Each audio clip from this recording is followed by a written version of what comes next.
Welcome to the channel Encyclopedia Katanika. Today we have this huge padlock made in Soviet Union. It costed 7 rubles, which was pretty expensive at that time. This is the padlock from early 80s, maybe even late 70s. I don't know exactly, but I think it's from early 80s. It's not painted originally. This thing is, this metal is probably zinc. Shekel is made out of steel, but it's not hardened. The core is made out of brass. And this padlock is really big, it's huge. It's 100 millimeters wide. Here is the key. This is the logo of the factory. Pretty badly stamped, but it's Serj Ordzonikydse from Moscow. I don't know who's that guy. Serj Ordzonikydse, probably some communist member of the party or something like that. I don't know, but that's the factory which made that lock. Pretty bad bitting as always.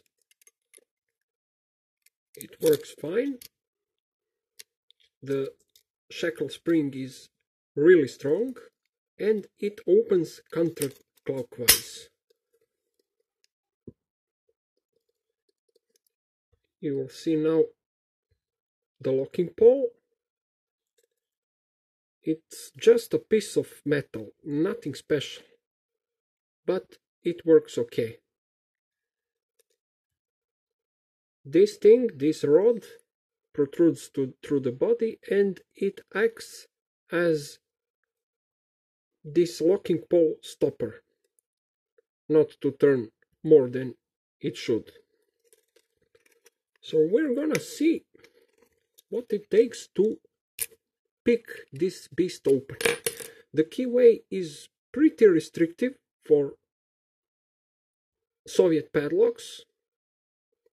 It has those curves because it's pretty interesting how small pins are. It says on the package that you have only 2000 combinations of the key, so it's nothing special, but it works. Counterclockwise, as I said, it's really hard to hold this lock in one hand and use picks while holding it, but I will try it. Restrictive keyway makes it a bit harder than usual. It will be a bit of a challenge. This pick is the smallest one I have.